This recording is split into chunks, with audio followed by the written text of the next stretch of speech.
Hello বন্ধুরা, আশা করি সকলে ভালো আছেন। আজকে কাতলা মাছের একটা নতুন ধরনের রেসিপি নিয়ে এসে হাজির হয়েছি।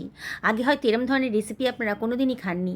একেবারে ভিন্ন স্বাদের, দেখেই কিন্তু বানাতে ইচ্ছে করবে। আর একবার যদি বানিয়ে খান না, অন্য সব রেসিপির কথা ভুলে যাবেন। বারে বারে মনে হবে এরম করেই বানিয়ে খাই। আমি এখানে কতগুলো কাতলা মাছের টুকরো নিয়ে নিয়েছি। এর ভেতর দিয়ে দিচ্ছি হাফ টেবিল চামচ লবণ, আর এর ভেতরে দিয়ে দিচ্ছি 1 টেবিল চামচ গোলমরিচের গুঁড়ো, আর দিয়ে দিচ্ছি 1 টেবিল চামচ সর্ষের তেল। এবার মাছের সাথে মশলাগুলোকে খুব ভালো করে মাখিয়ে নেব। প্রতিটা মাছের টুকরোকে ভালো করে মশলার সাথে কোট করে নেব, তাহলে কিন্তু টেস্টি হবে। একেবারে ভিন্ন ধরনের রেসিপি, একেবারে একঘেয়েমি নেই।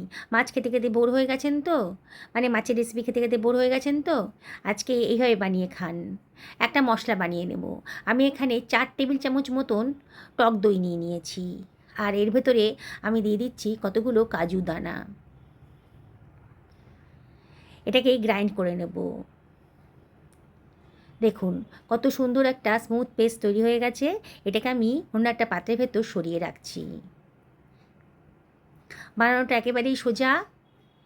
এবার এই গ্রাইন্ডারের ভেতরে আমি দিয়ে দিচ্ছি দুখানা কুচানো পেঁয়াজ। রাফলি কেটে নিয়েছিলাম, দুখানা পেঁয়াজকে দিয়ে দিলাম। আর এর ভেতর দিয়ে দিচ্ছি 1 টেবিল চামচ মতো আদা রসুন বাটা, 1 টেবিল চামচ থেকে একটু বেশি হবে, দিয়ে দিলাম। কতগুলো কাঁচা লঙ্কাও দিয়ে দিলাম। লঙ্কাটা কিন্তু নিজেদের পছন্দ মতো দেবেন, কে কীরকম ঝাল পছন্দ করেন সেই অনুযায়ী লঙ্কাটা দেবেন। এবার আবারও গ্রাইন্ড করা হয়ে গেছে, সরিয়ে রাখলাম। আমি একটা কড়াই গরম করতে দিয়ে দিয়েছি। কড়াইটা যখন বেশ গরম হয়ে গেছে, তখন আমি এর ভেতরে দিয়ে দিচ্ছি সাদা তেল।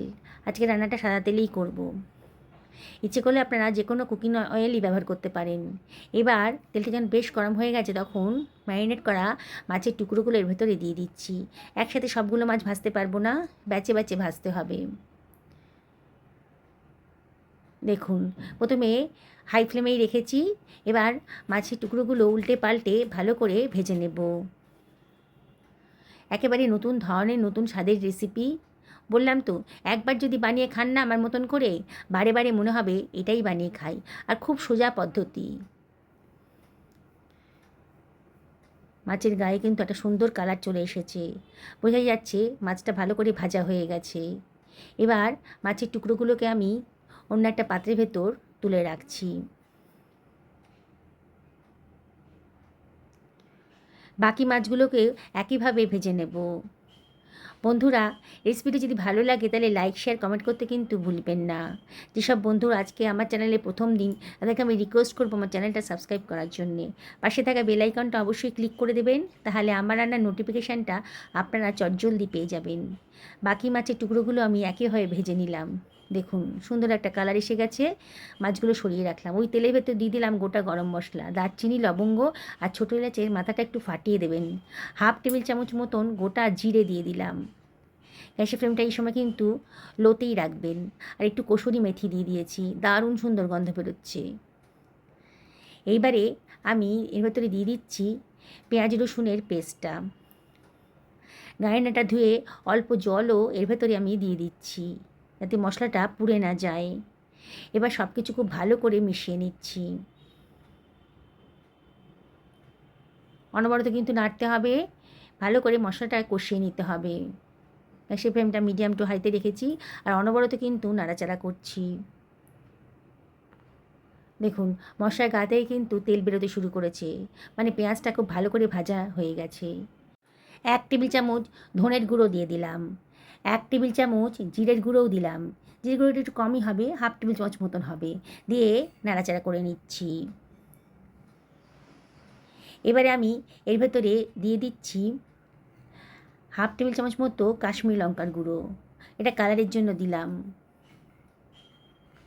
ইচ্ছে করলে আপনারা শুকনো লঙ্কার গুঁড়োও দিতে পারেন, তবে আজকে আমি শুকনো লঙ্কা ইউজ করিনি, মানে শুধু কালারের জন্য কাশ্মীরি লঙ্কার গুঁড়োটাই ইউজ করলাম। এবার ঢাকা দিয়ে মশলাটাকে ভালো করে কষিয়ে নেব, তাড়াতাড়ি রান্নাটা হবে। গ্যাসের ফ্লেমটা লোতেই রেখেছি। ঢাকাটা তুলে আবারও একটু নাড়াচাড়া করে দিচ্ছি। খুব ভালো করে মশলাটা কষিয়ে নেব আবারও। যদি প্রয়োজন হয় অল্প অল্প জল দিয়ে মশলাটা কষাবেন, নাহলে কিন্তু পোড়া লেগে যেতে পারে। আমি 2 টেবিল চামচ মতো জল এর ভেতরে দিয়ে দিলাম, দিয়ে আবারও মশলাটা খুব ভালো করে কষিয়ে নিচ্ছি।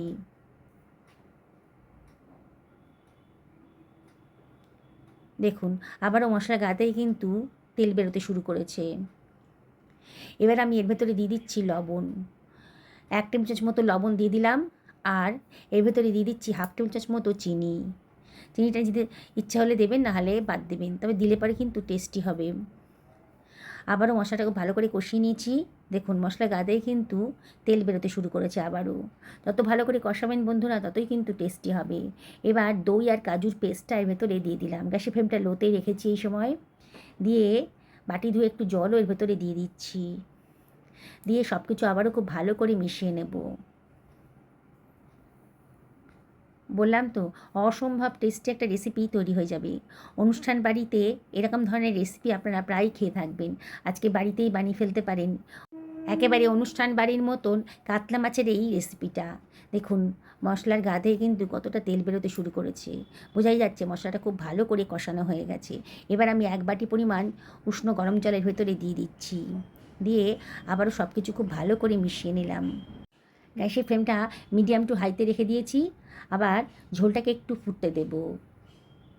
সব কিছু খুব ভালো করে মিশিয়ে নিচ্ছি। সুন্দর একটা কালারও চলে এসেছে। ঝোলটা বেশ ফুটতে শুরু করে দিয়েছে।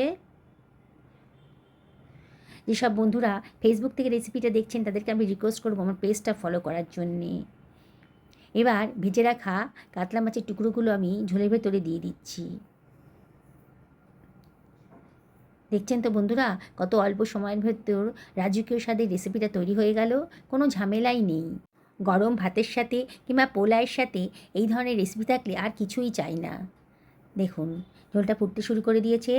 এবার এটার মধ্যে আমি দিয়ে দিচ্ছি 1/2 টেবিল চামচ মতো গরম মশলার গুঁড়ো। সুন্দর একটা গন্ধ বেরোবে। আর এর ভিতরে দিয়ে দিচ্ছি একটু ধনেপাতা কুচি। হাতের কাছে ধনেপাতা থাকলে পরে দিয়ে দেবেন, ভালো লাগবে খেতে। একটুখানি কসুরি মেথিও হাতে ডলে দিয়ে দিলাম। খুব সুন্দর একটা গন্ধ বেরোবে, খাবার রুচি আসবে। গন্ধ শুনেই খেতে খিদে পেয়ে যাবে, এতটাই টেস্টি হয়েছে। আরও টেস্টটা বেড়ে যাবে। এর ভেতরে আমি 1 টেবিল চামচ গাওয়া ঘি দিয়ে দিলাম। দিয়ে আলতো হাতে এগুলোকে সব ভালো করে মিশিয়ে নিচ্ছি। দেখুন বন্ধুরা, দেখতে কতটা সুন্দর লাগছে, দারুণ সুন্দর একটা গন্ধ বেরিয়ে গেছে। এবার ঢাকা দিয়ে মিনিট 2-3 একেবারে লো ফ্লেমে রান্না করে নেব। 2 মিনিট বাদে দেখুন, দেখেই কতটা লোভনীয় হয়েছে। বললাম তো, একবার যদি বানিয়ে খান না, বারে বারে মনে হবে এই রেসিপিটা বানিয়ে খাই। আমি একটা সার্ভিং প্লেটে এটাকে সার্ভ করে দিচ্ছি। কতটা সুন্দর দেখতে লাগছে। বাড়িতে অতিথি আসছে, চিন্তা করতে হবে না, এটাই বানিয়ে দিন না, এই রেসিপিটা বানিয়ে দিন। দেখবেন অতিথিরা আঙুল না প্লেট চেটে খেয়ে নিচ্ছে, এতটাই টেস্টি হয়েছে। আমি একটু কাঁচা লঙ্কা ওপর থেকে দিয়ে দিলাম। যদি কেউ একটু ঝাল খেতে পছন্দ করেন, তাহলে এইভাবে খেতে পারেন, কাঁচা লঙ্কাটা দিয়ে খেতে পারবেন। দেখতে কতটা সুন্দর লাগছে। আমি আপনাদেরকে রিকোয়েস্ট করব, একদিন বানিয়ে ফেলুন আর পরিবারের সকলকে খাওয়ান, নিজেও খান। একটু ধনেপাতা কুচি ছড়িয়ে দিয়েছি ওপর থেকে, দারুণ সুন্দর দেখতে লাগছে, কতটা লোভনীয় হয়েছে। না বানিয়ে থাকতেই পারবেন না। সকলে ভালো থাকুন এই কামনা করি আজকে ভিডিওটি এখানেই শেষ করলাম। নমস্কার নেবেন।